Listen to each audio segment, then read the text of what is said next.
mercado de refeições vive seu momento de glória. Isso acontece porque empreendedores resolveram transformar antigos conceitos de refeitórios nas indústrias em restaurantes com espaços muito mais agradáveis e valorização do chão de fábrica. Essa tendência empresarial contribui para o fortalecimento e aquecimento do setor. E exemplo disso é o empresário Vanderlei Bastos, da VV Refeições, que hoje atende 72 empresas do Polo Industrial de Manaus. Bem-vindo ao programa, Vanderlei. Muito obrigada por ter aceito o nosso convite. Obrigado, Júnior, pelo espaço, onde a gente vai poder externar um pouco da nossa atividade. Com certeza, até porque experiência é o que não te falta, né? Imagina, 72 empresas do nosso grande e importante polo industrial de Manaus não é para qualquer um. Agora, a tua história foi algo que me chamou a atenção. A indicação feita pelo Mioshi, uma pessoa muito querida do mundo empresarial, brilhou meus olhos quando eu ouvi toda a informação a respeito do teu trabalho.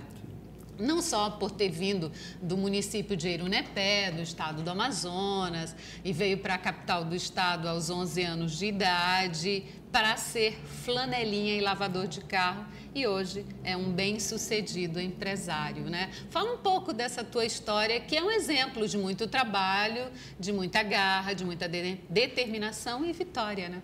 Na verdade, eu não vim para Manaus para ser flanelinha, né? Nós viemos, quando eu digo nós viemos, a família, como tantos outros, extrativista e filhos de extrativista nos anos 70, migraram para a capital do Amazonas em busca de uma oportunidade, de vida, onde pudessem trabalhar, estudar e ter uma vida digna, Nós estávamos tendo nesse período dos anos 70, o interrompimento da atividade de extrativismo do látex, como tantas outras áreas da região, do Acre, principalmente do estado do Amazonas, a região do Juruá, situado o Eirunepé, que era um dos maiores produtores de látex, essa atividade já estava obsoleta, e as famílias,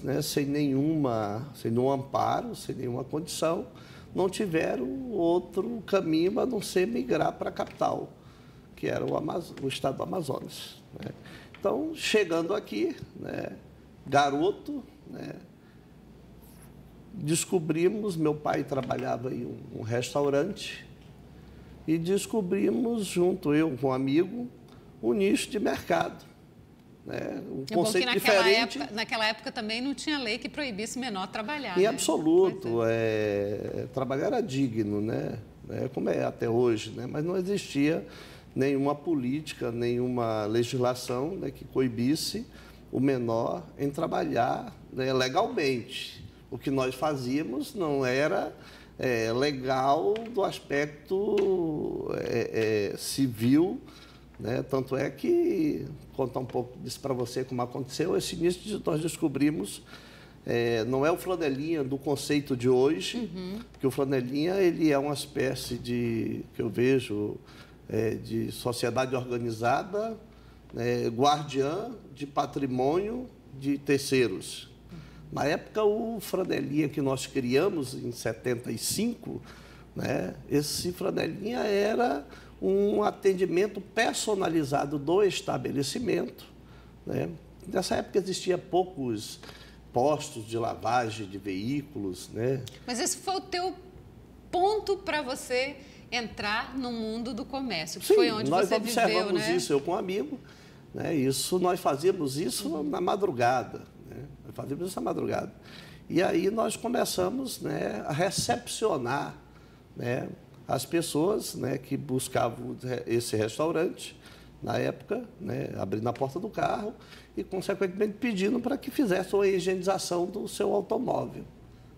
Então, foi uma descoberta. Posteriormente, isso passou para a parte diurna, onde foi se estendendo. Já para o final dos anos 70, já havia uma demanda maior. Mas nós começamos isso em 75. O importante é que foi o teu, nós começamos isso em 75. O teu início para entrar, onde você efetivamente trabalhou muito, recepcionar, atender, receber, atender, prestar serviço, né? Isso que nós vimos que não tinha e fizemos isso muito bem. Isso conseguiu com que, né, subsidiasse nossos estudos naquele momento, né, nos ajudava a custear os estudos e até, de certa forma, contribuir no orçamento da família. A partir daí você foi para o comércio, onde ficou não, a 22 partir daí eu anos, fui né? nessa atividade, né, que hora ou outra passava o juizado naquela época e dizia, olha, se eu passar novamente, eu vou te levar. Nós sumíamos e depois voltávamos. Não estávamos fazendo nada errado, estávamos trabalhando, né? E eu fui nesse trabalho, alguém me conheceu, que era dono de um colégio muito bem conceituado, e me convidou para ir trabalhar no colégio. E eu fui para o colégio, né, desse empresário, né, que é um colégio privado, né, essa pessoa chamava Pedro Silvestre Filho, né, a quem eu devo o começo da minha vida, né, família Silvestre. E eu fui para lá, onde passei a trabalhar na cantina do colégio, né? E isso era gradativo, né? Você ia se melhorando intelectualmente, né? Até um determinado momento em que fui convidado a fazer parte do que se chamava auxiliar de secretaria. Fui para auxiliar de secretaria e no final dos anos 80, né, o colégio teve, em 81, suas atividades encerradas. Isso que me fez ir para o comércio. Para o comércio. E como foi essa tua fase no comércio? Você começou aliás, você acompanhou o ciclo Sim. comercial da Zona Franca de Manaus. Né? 22 anos no comércio, um tempo importante da tua vida. Os anos 80, né, foi a época áurea do comércio importador no estado do Amazonas. Né, nesse período. A febre do biscoito holandês. Foi a febre, né? Mas parecia, hoje se fala de Paraguai, mas eu nunca vi um movimento de tanta gente, né? Era um país todo em busca de novidades, né, que não se tinha nos outros estados. Então, nós tínhamos na Manaus, eu diria Manaus Antiga, né, que hoje nós temos como centro, de fato, centro, situado na área de Parque 10, mas naquela época o centro, como todo e qualquer país, né, normalmente consiste, né, nas margens do rio, né? Ali você tinha todo aqueles prédios, aquelas casas, as escadas ocupadas, né? E tem muita gente vindo fazer compra para cá. Né? Foi um momento importante desse estado que eu pude presenciar. Nós tínhamos duas atividades, né, e que fizeram com que muita gente migrasse de outros estados, e tanto da região sul, sudeste, muito forte do nordeste e norte do Brasil, como o êxodo dos extrativistas que vieram para cá, em busca, né, porque sabia que nós tínhamos, naquele momento, um pleno emprego aqui, né, no estado, né, tinha emprego para todo mundo, né. A indústria agregava muita mão de obra naquele momento, né, e nós tínhamos um comércio, comércio pujante. Se analisar, for buscar informações nesse período, você vai ver que o comércio importador ele tinha uma participação de arrecadação tamanha quanto a indústria, e às vezes até superava. E como se deu essa tua entrada no ramo da alimentação coletiva? Isso é um tanto casual, né? Não proposital. Eu fiquei no comércio até 2001, né? Em 89 nós tivemos a abertura do comércio, né, do mercado de importação para todo o país, né? Um governo democrático do Fernando Collor, né? Abriu o mercado para todos os estados. Em 91, nós já estávamos mortos aqui. Praticamente, esse comércio deixou de existir, não se tinha mais turista e muito menos os sacoleiros que mantinham esse comércio. Né? E aí nós fomos, né, eu estava na época ainda, né, ativo, nós fomos fazer um trabalho diferente, né, de sobrevivência para aquelas empresas que continuaram, que foi um trabalho mais personalizado, voltado para o mercado local, que era um fortalecimento do pós-venda, né, da informação,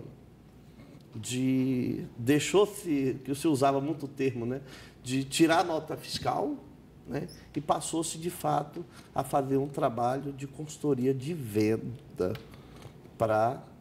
de solução para o cliente. E onde entra a alimentação aí? Não, a alimentação ela vem bem depois. Deixa eu falar um pouco disso, né? Por que eu acreditei nesse mercado de alimentação quando fui convidado? Né? Porque eu fui convidado, na verdade, pela minha esposa, que foi quem constituiu a empresa, né, e me convidou para trabalhar. Né? Então, nós fizemos um trabalho aqui, o mercado praticamente já sem força, né? E nós, para sobrevivermos, né, nessa rede que eu trabalhava, fizemos um trabalho, né, personalíssimos, porque nesse período, né, posteriormente saiu o Defesa do Consumidor, nós não tínhamos isso. Os manuais de produtos importados, ele era impresso pela origem, de acordo com a origem. Se eu tinha um produto alemão, ele via no máximo em inglês ou em alemão. Japonês, vinha em japonês, no máximo em inglês técnico. E você comprava um produto, como nós não tínhamos a informação que temos hoje, né, da internet, né, você comprava um produto, né, e acabava não conseguindo utilizar tudo aquilo que ele tinha, os recursos que ele tinha, por falta de conhecimento. Daí desenvolvemos, né, um estudo, né, colocamos monitores para fazer uma pesquisa, um estudo nos manuais, né, para que a gente pudesse vender soluções para as pessoas, né, independe do horário que ela tivesse, né, disponível, fosse tardio da noite, aos feriados, mas quando nós apresentávamos aquela solução, nós queríamos que a pessoa, de fato, tivesse solúvel aquela sua necessidade, que não é muito comum no mercado, né, de serviço, né, ainda no mercado de varejo. Né. Enfim, então, a partir de 2001, minha esposa, Vera Lúcia, montou uma empresa chamada VM, com um sócio, que durou 6 meses, e, posteriormente, me convidou, né, para fazer parte da empresa de alimentação coletiva, ainda nos primeiros passos, né. Por conta do comércio de varejo que eu tinha, acabei criando uma relação com o setor industrial. E muitos conhecimentos, né? Muito conhecimento. E isso me fez acreditar, né, que eu, com aquela filosofia, né, de vender solução, eu conseguisse espaço no mercado para estender, né, os negócios da família, né? Que aí eu estava sendo convidado, né, a ser, né, o executivo dessa empresa que tinha como proprietária minha esposa, né? Depois eu comprei umas cotas, né? Tá bom, mas nós vamos para um breve intervalo, já continuamos, agora já com foco já na alimentação coletiva. E você não sai daí.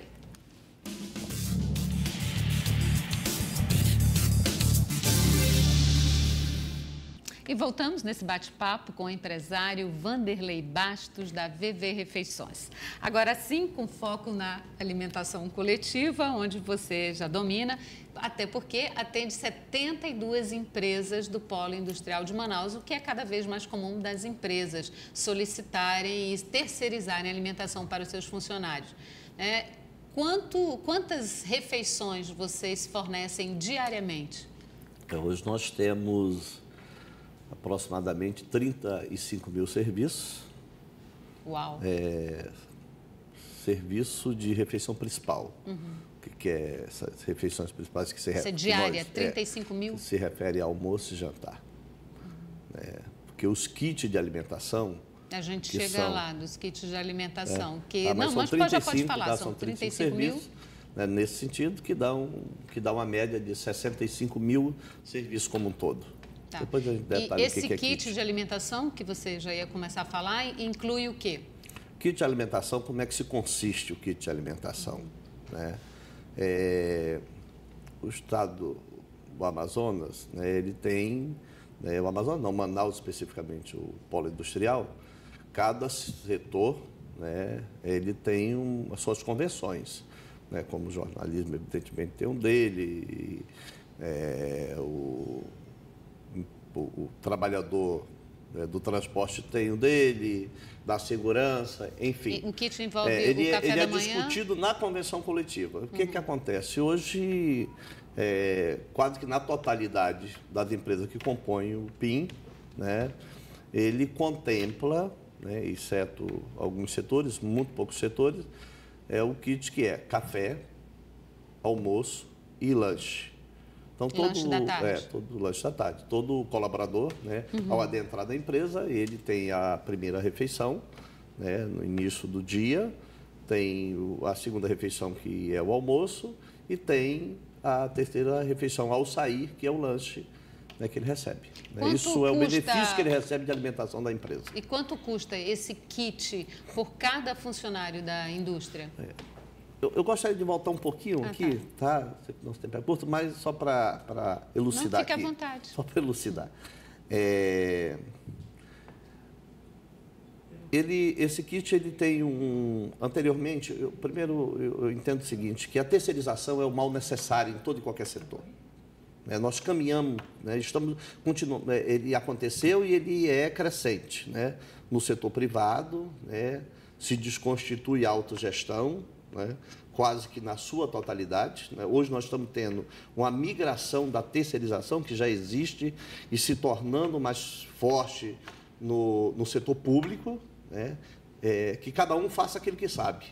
Com certeza. Né? Para que não fundemos as operações.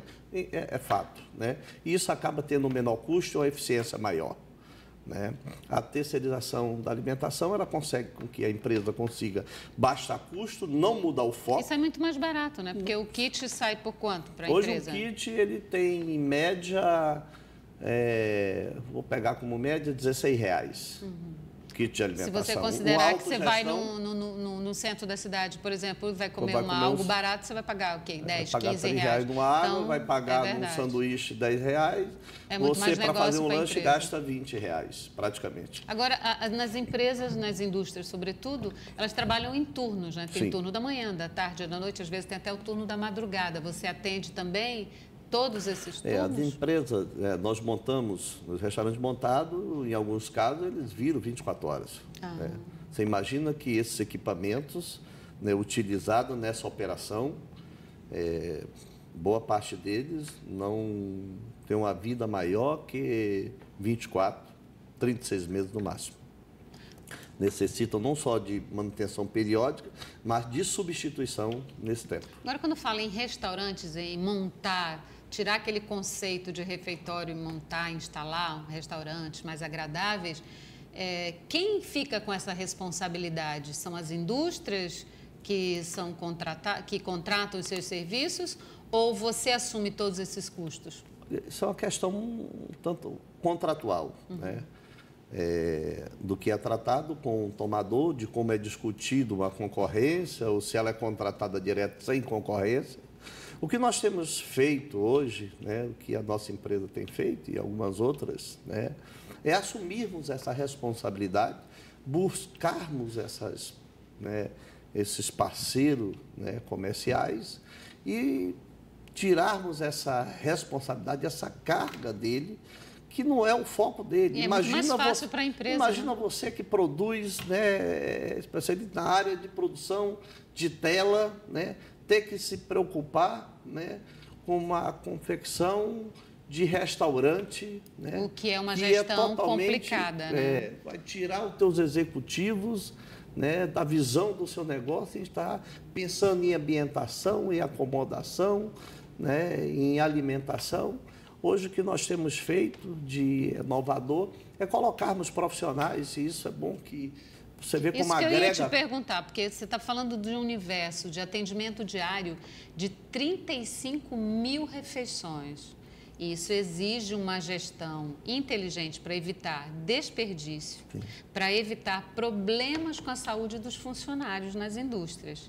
E isso deve envolver um grupo, uma equipe gigante, imagino, de profissionais.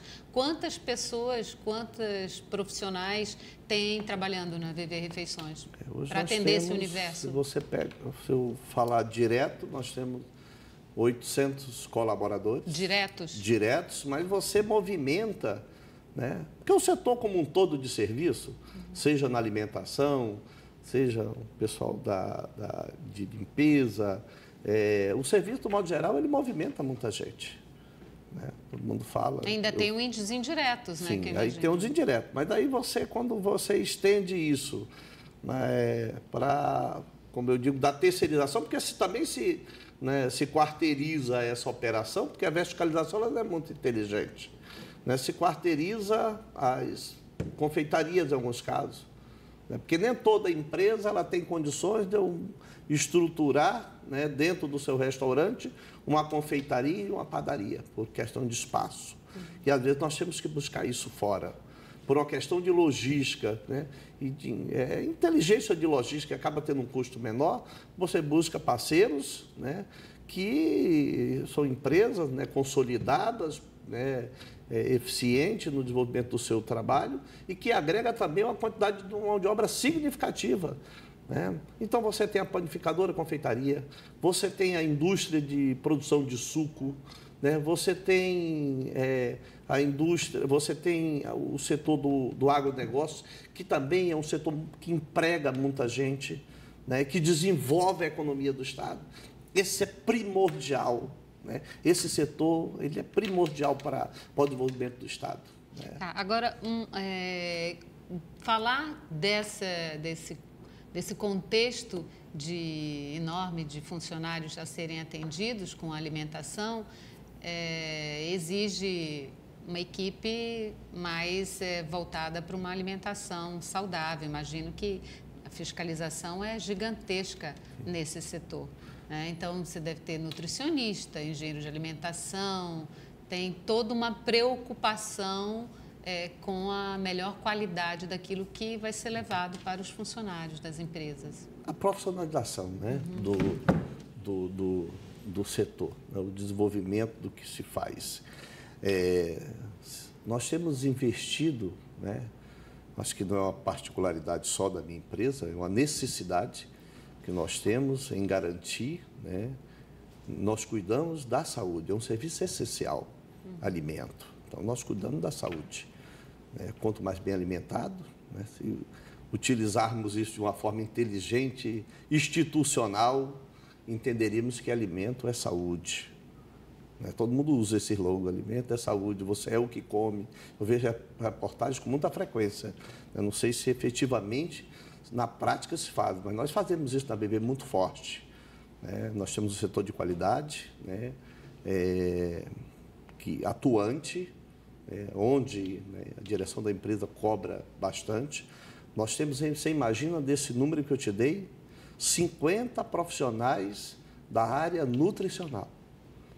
Empregamos 50 ou um pouco mais de 50 profissionais, né, devidamente qualificados, com especializações, e a cada dia agregando mais engenheiros da área de alimentação, né, tudo isso voltado em busca da segurança da alimentação servida. Isso é um fator assim, que realmente tem que ser olhado com muito cuidado, né? Porque cozinha industrial é algo que não é uma tarefa simples e é bastante complexa, né? Como você disse, você tem 800 funcionários direto e indireto. Você havia comentado comigo que chegava por volta de 1.200. Aí umas 400 pessoas. 400 pessoas. Porque você imagina que parte da alface que entra para a nossa empresa, só produção de alface emprega 12 pessoas do campo. E aí eu não tenho o número dos demais que nós fazemos no trabalho. E como é que você faz 35 mil refeições por dia? Nem tudo tem em Manaus. Essa questão logística dos alimentos, como é que você consegue planejar? Quando eu falei há pouco que isso é de uma importância muito grande, esse setor primário, é o calcanhar de Aquiles de todo, né, empresário do setor, né, de gestores do setor, a dificuldade que nós temos. Isso é uma evasão enorme de divisas, né? Nós importamos hoje, alguns dão número, dado estatístico isso que eu compro, eu posso te dizer que nada menos de 80% do que é colocado na mesa hoje, ele vem de fora do estado. 80%? É alto? Alguns falam 70%, às vezes a gente chega até a ser, né, em escala maior. Nós temos muito pouco, e isso é que torna, né, por a questão geográfica, né, que temos, as dificuldades de navegação, porque vem rodoviário e fluvial, em algum momento, né? Nós fazemos, faz esse Você transporte tem que imaginar misto, tudo aí, qualquer situação, tipo estratégico, greve de caminhoneiro. Você tem aí que trabalhar com com fôlego, né?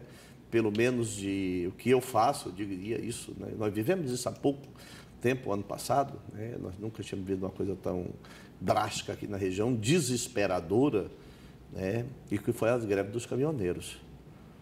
Você imagina você tendo que atender essa quantidade de indústria, e aí, é lógico que isso não era uma preocupação da nossa empresa, era uma preocupação de todas as empresas, enfim. Mas eu, como, né, responsável por uma operação, tudo que eu não queria era que uma fábrica parasse porque planejamos mal, né? Eu não diria nem que planejamos mal, diante de uma situação tão difícil, não conseguimos atender, né? Vocês também criaram, aliás, montaram um restaurante no SESI, no Clube do Trabalhador, sim, aliás, né? Sim. Além de atender os trabalhadores, atende também o público em geral. Isso é uma questão um tanto social, né? O pessoal costuma falar. Eu digo, a média de pessoas que passam diariamente, né? E a média de pessoas lá no Clube do Trabalhador são quantas, mais ou menos? 250 a 300 pessoas passam todo dia lá. Ótimo. Então, as perspectivas futuras, nosso tempo já está acabando. O Clube do Trabalhador é um benefício que a empresa estende como parceira do polo industrial, né, que atende essa demanda de empresas, né, que são clientes, que todo e qualquer trabalhador, né, em parceria com a Federação das Indústrias, Sistema, SESI, possa utilizar o restaurante, né, para fazer as suas alimentações com seus familiares. De segunda a sexta, deveremos estar estendendo até o sábado, né, com custo mínimo, né, um kit lá custa R$15, onde você come comida do filé ao bacalhau. Né? Nossa. Né, com área de churrascaria, com estacionamento e segurança, né, isso é dispensado, nós subsidiamos isso, né, para que é um retorno que a nossa empresa oferece e dá ao PIN. Né? Parabéns pelo trabalho, Vanderlei. Não é para qualquer um que atender 72 grandes indústrias do nosso polo industrial de Manaus, com 35 mil, praticamente o universo de funcionários. É uma operação gigantesca de muita responsabilidade. Parabéns. Obrigado, Júnior, pelo continuado espaço. Sucesso e que você não tenha problemas com saúde, né? Obrigado. Bom, e a você que nos acompanhou, muito obrigada pela sua participação. No próximo sábado estaremos de volta com mais um convidado especial, com certeza. Até lá.